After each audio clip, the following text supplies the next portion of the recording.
Bismillahirrahmanirrahim. Révision bac 2015, chapitre complexe, des équations à coefficient complexe. L'énoncé. Soit θ appartenant à un ouvert 0π. On considère l'équation dans C, E, z à la puissance 3, plus 4z carré, plus 5 moins exponentielle 2iθ z, moins 4i sinus θ exponentielle iθ égale à 0. Question 1. Prouvez que exponentielle iθ est une racine carrée complexe de 1 plus 2i sinus θ exponentielle iθ. Bon, l'équation d'abord.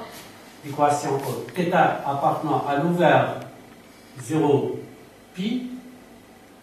L'équation E, z au cube plus 4z carré plus 5 moins exponentielle 2iθ z moins 4i sinus θ exponentielle iθ égale à 0. 1. Prouvez que exponentielle iθ est une racine carrée complexe de 1 plus 2i sinus θ exponentielle iθ. C'est-à-dire, on va montrer que 1 plus 2i sinus θ exponentielle iθ, on peut l'écrire sous forme de exponentielle iθ au carré, exponentielle 2iθ. On a 1 plus 2i sinus θ exponentielle iθ égale 1 plus. On sait que exponentielle iθ moins exponentielle moins iθ égale 2i sinus θ. Donc on va remplacer 2i sinus θ par sa valeur, théorème de l'air. 1 plus exponentielle iθ moins exponentielle moins iθ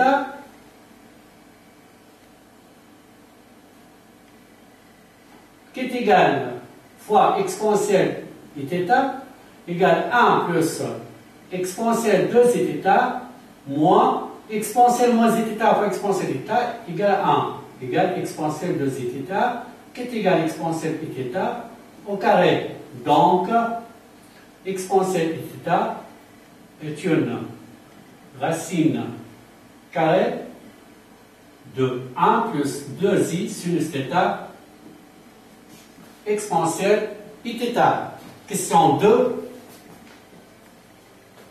Montrez que moins 2 est une racine de E. Montrez que moins 2 est une racine de E. Bon, sur l'équation E terme, on va remplacer z par moins 2. En moins 2, moins 2. Donc, moins 2 au cube plus 4 fois moins 2 carré plus 5 moins exponentielle 2iθ fois moins 2 moins 4i sinus θ exponentielle iθ égale moins 2 au cube, c'est moins 8, moins 2 carré 4 fois 4, 16, 5 fois moins 2, moins 10, plus 2 exponentielle 2iθ moins 4i sinus θ exponentielle iθ égale 16 moins 18, c'est moins 2, plus moins 4i sinus θ exponentielle iθ, plus 2 exponentielle 2iθ égale. Bon, on peut mettre moins 2 facteurs de 1 plus 2i sinus θ exponentielle iθ, plus 2 exponentielle 2iθ. Et on sait que d'après 1 plus 2i sinus θ exponentielle iθ égale exponentielle 2iθ. Donc, moins 2 exponentielle 2iθ plus 2 exponentielle 2iθ qui est égal à 0, d'où moins 2 et solution, voilà, est une racine de E. Question 3. Pour résoudre dans C l'équation E. Bon, comme on a moins 2 et racine de E, donc on peut écrire E sous forme de Z moins 2, facteur de z carré plus alpha z plus bêta, le produit de deux polynômes, un de coefficient 1 et le second degré, égale 0 cube plus alpha z carré plus bêta z plus 2z carré plus 2 alpha z plus 2 bêta qui est égal z au cube n, 0 cube plus alpha plus 2 z carré plus bêta plus 2 alpha z plus 2 bêta. Puis, par identification, on a alpha plus 2 coefficient de z carré égale coefficient de z carré égale à 2. Donc, alpha égale 2. Et 2 bêta égale constante, c'est moins 4i sinus θ exponentielle i θ, c'est-à-dire bêta égale moins 2i sinus θ exponentielle i θ. D'où l'équation E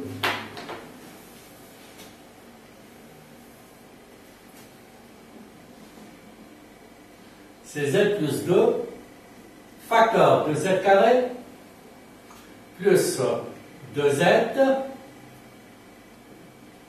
moins 2i sinus θ exponentielle i θ. On résout l'équation z carré plus 2z moins 2i sinus θ exponentielle i θ égale à 0.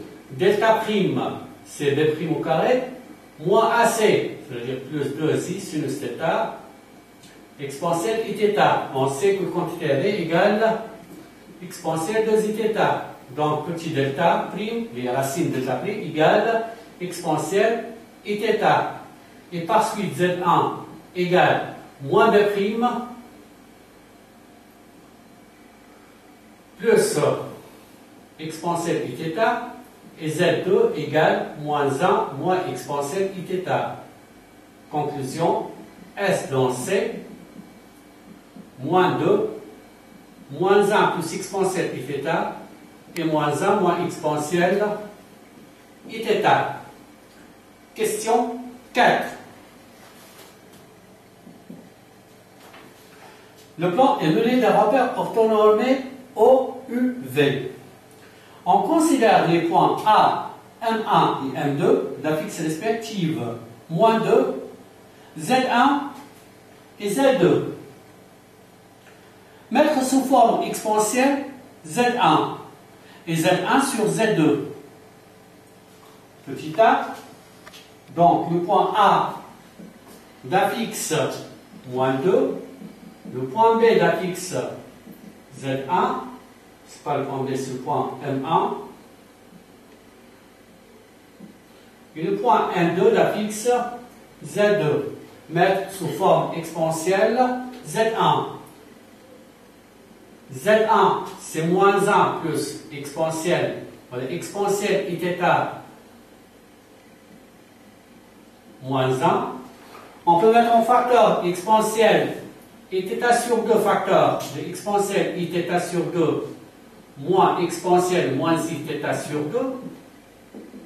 D'après Euler et Nestatini, c'est 2i sinus θ sur 2 fois exponentielle i θ sur 2. Donc égale 2 sinus θ sur 2 exponentielle i θ plus pi sur 2. Et comme θ sur 2 partie à l'intervalle 0 pi sur 2, donc c'est positif, et par suite c'est la forme exponentielle du nombre complexe Z1. Z2 maintenant. Voilà Z1 sur Z2. Z1 sur Z2. C'est-à-dire exponentielle i θ moins 1 sur moins exponentielle Iθ plus 1 qui est égal moins exponentielle Iθ moins 1, on a ces deux sinus θ sur 2, on a 2i sinus θ sur 2 exponentielle Iθ sur 2 et 1 plus exponentielle Iθ sur 2, on peut l'écrire sous forme exponentielle Iθ sur 2 facteur de exponentielle Iθ sur 2 plus exponentielle moins Iθ sur 2 qui est égal moins 2i sinus θ sur 2 exponentielle Iθ sur 2 sur 2 cosinus θ sur 2 exponentielle Iθ sur 2. On simplifie par exponentielle θ sur 2 et 2 tartines sinus sur cosinus, donc tangente θ sur 2, tu as le moins i, donc c'est exponentielle moins i pi sur 2, exponentielle moins i pi sur 2. Tangente θ sur 2 sur l'intervalle 0 pi sur 2 est positive, d'où c'est la forme exponentielle de Z1 sur Z2. Question 4b. Montrez que M1 et M2 sont symétriques par rapport à un point fixe I à préciser. B. Donc M1 et M2 sont symétriques par rapport à un point fixe I. Calculons Z1 plus Z2 sur 2, c'est-à-dire la fixe du point M1 plus la fixe du point M2 sur 2 égale Z1, c'est exponentielle Iθ moins 1 plus Z2 moins exponentielle Iθ moins 1 sur 2 égale moins 1 constante, d'où M1 et M2 sont symétriques par rapport au point I d'affixe moins 1. Question C4. C. Soit, voilà, déterminer gamma 1 l'ensemble des points M1 quand θ varie. Déterminer gamma 1 l'ensemble des points M1 quand θ varie sur l'horaire 0π. Bon. M1 d'affixe Z1.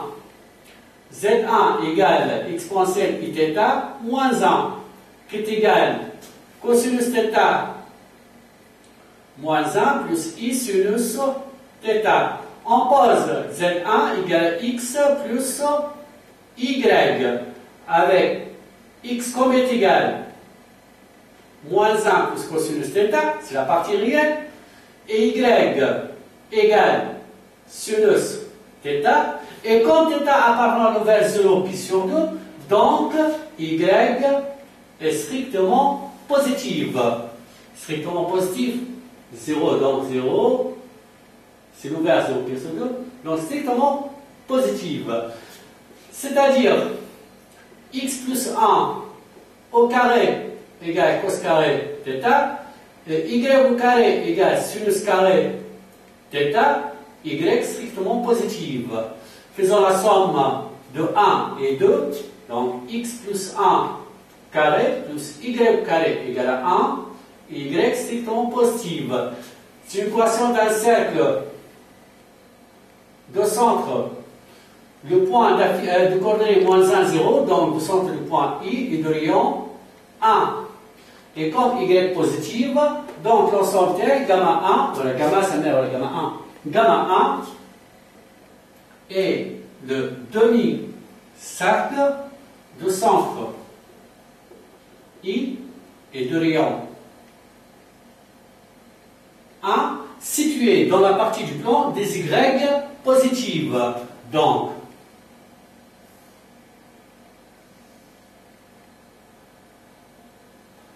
l'ensemble gamma 1 T, cercle de centre I, on a fixe TH, c'est moins 1. Donc, c'est le point I. Donc, l'ensemble gamma 1 privé de ces deux points.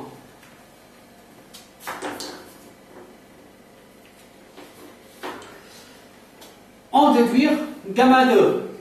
En déduire gamma 2 l'ensemble des points 1, 2 quand θ varie. Question 4D. En déduire gamma 2 l'ensemble des points 1, 2 quand θ varie. 4D. On a SI de M1 égale 1, 2. Et comme M1 décrit gamma 1, d'où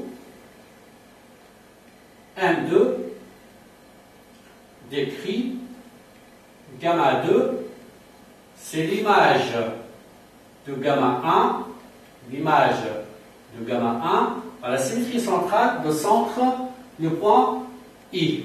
Donc c'est demi-cercle de centre le point I et de rayon 1.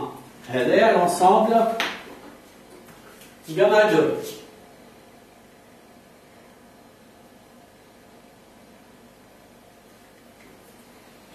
Question journalique, question E, construire gamma 1 et gamma 2, c'est savoir bien. Cinquièmement, montrer que O, M1, A, M2 est un rectangle. Montrer que O, M1, A, M2 est un rectangle. D'abord, on peut montrer que O, M1, A, M2 est un parallélogramme. On a Z, O, M1 égale Z1. Z, M2, A égale ZA moins Z, M2. Le point A sur la fixité, c'est le point A, c'est moins 2. Donc, ZA, c'est moins 2, plus exponentielle et θ, plus 1. C'est moins ZM2. Qui est égal à moins 1 plus exponentielle et θ, qui est égal à Z1. Donc, ZOM1 égale à Z, M2A. Et par suite, OM1 égale M2A. D'où OM1A M2 est un parallélogramme. Ensuite, Z OM1 sur Z OM2 pour montrer le parallélogramme un angle droit, donc c'est un rectangle. Partie c'est Z1 sur Z2 égale Z1 sur Z2 on est tangente θ sur 2 exponentielle moins I pi sur 2. Donc l'angle OM2 OM1 congru à moins pi sur 2 modulo 2 pi. Et par suite, et donc, O M1 A M2 est un rectangle. Et question. Sixièmement, déterminer la valeur de θ pour laquelle on obtient un carré. Déterminer la valeur de θ pour laquelle on obtient un carré. Je marque rectangle les carrés. C'est-à-dire, les deux côtés consécutifs sont isométriques. C'est-à-dire, OM1, OM1A, M2 est un carré. Si seulement si, la distance OM1 égale la distance OM2. C'est-à-dire, module de Z1 égale module de Z2. Ou elle, là, je directement un module de Z1 sur Z2 égale à 1. Et module de Z1 sur Z2, je vois le module T1, c'est tangente θ sur 2 égale à 1. Tangente T, c'est positif. Donc, tangente θ sur 2 égale à 1, c'est-à-dire θ sur 2 égale à pi sur 4. d'où θ égale pi sur 2. Donc, pour la valeur de θ égale pi sur 2, le quadrilatère OM1 AN2 est un carré. Voilà, l'exercice est terminé. On continue la prochaine fois, Inch'Allah, avec les équations différentielles. Chez Arabat, Rakhla ou Nashri, bi'idnillah. Salam alaikum.